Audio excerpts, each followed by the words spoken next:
Assalamualaikum warahmatullahi wabarakatuh. Perkenalkan, nama saya Septa Johannes. Saya dari kelompok 6 yang beranggotakan saya sendiri, Tatiana Della Puspita, dan juga Tuti Wulandari.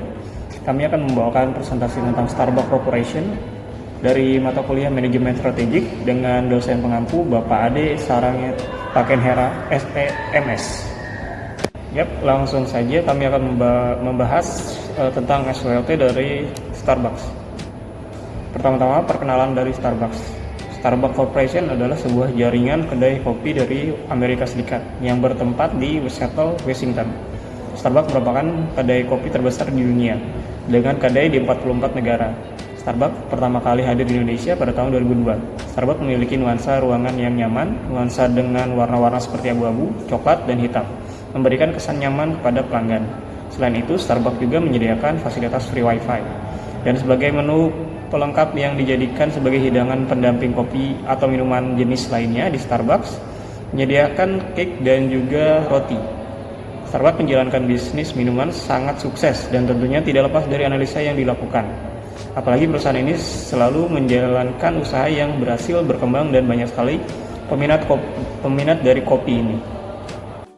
Berikut ini penjelasan lebih lengkap terkait analisa strategi SWOT yang dilakukan oleh pihak Starbucks. Kekuatan Starbucks. Perusahaan ini selalu memperkenalkan merek kopi dengan cara mengedepankan kualitas dan pelayanan yang dimiliki oleh Starbucks. Apabila Starbucks ini bisa memiliki merek yang kuat, maka tidak akan susah untuk mendapatkan pelanggan. Apalagi harga yang tinggi yang diterapkan selama ini tidak membuat pelanggan mengeluh dan tidak membeli produk tersebut. Sebaliknya, pelanggan semakin banyak karena merek yang kuat dibangun oleh perusahaan.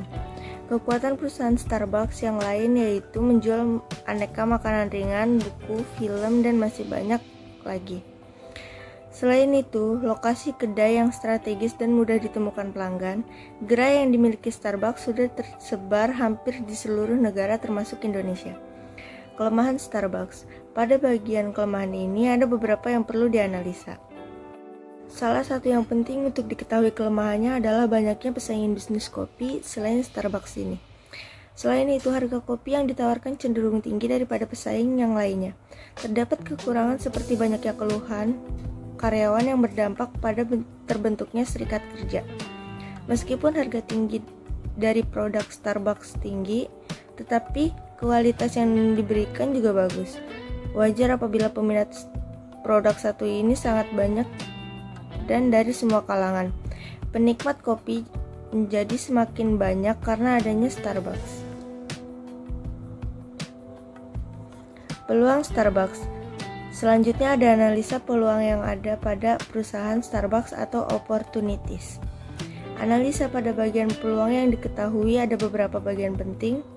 Misalkan saja merek kuat yang dimiliki Starbucks akan membuat bisnis tersebut membuka pasar yang lebih luas lagi dalam beroperasi. Selain itu, adanya banyak karyawan yang akan mempermudah untuk melakukan pelatihan agar kemampuan dan kinerjanya lebih meningkat lagi.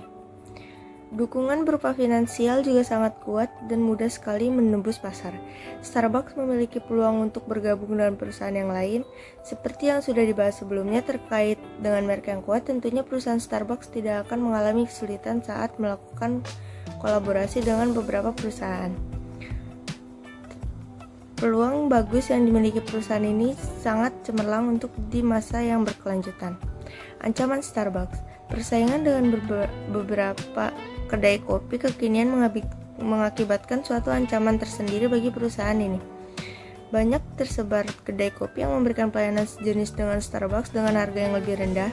Hal tersebut tidak tentu menjadi ancaman untuk Starbucks di masa sekarang dan di masa yang akan datang. Selain itu, jika terjadi kemunduran ekonomi dan kondisi pasar tidak stabil, maka akan menjadi ancaman serius untuk perusahaan Starbucks, sebab akan mempengaruhi penghasilan konsumen dan berdampak pada kemampuan daya beli konsumen tersebut untuk Starbucks. Bagaimana cara Starbucks menerapkan promotional strategi dalam aktivitas retailnya? Advertising dan sales promotion. Pada awalnya, Starbucks tidak pernah melakukan strategi pemasaran yang konvensional, seperti melakukan pemasaran di billboard, pembuatan flyer, hingga membuat iklan di TV. Semuanya mulai berubah ketika Starbucks go internasional. Starbucks juga berinteraksi dengan para pelanggan mereka di beberapa media sosial seperti Facebook dan Twitter. Dari sisi visual, mereka juga melakukan strategi pemasaran menggunakan YouTube.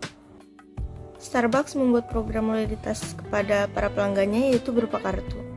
Program itu menawarkan produk gratis setelah sejumlah uang yang telah dihabiskan atau penawaran penambahan diskon kepada toko.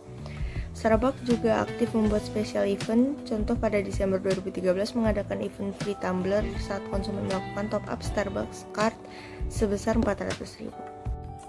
Yang selanjutnya yaitu public relation. Starbucks aktif menjaga hubungan baik dari pihak organisasi atau lembaga yang diwakilinya. Tak hanya di situ, Starbucks juga mengadakan kontak sosial dengan masyarakat dengan email yang isinya biasanya tentang promosi, tetapi pelanggan juga dapat memberikan feedback.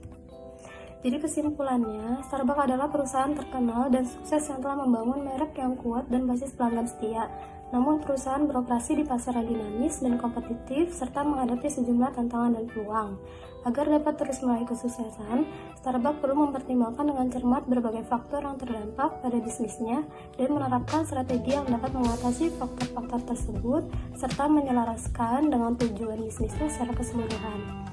Hal ini dapat mencakup perluasan ke pasar baru, perkenalan produk baru, atau perluasan program loyalitas, serta mengatasi kelemahan dan ancaman seperti persaingan yang ketat dan fluktuasi harga komoditas.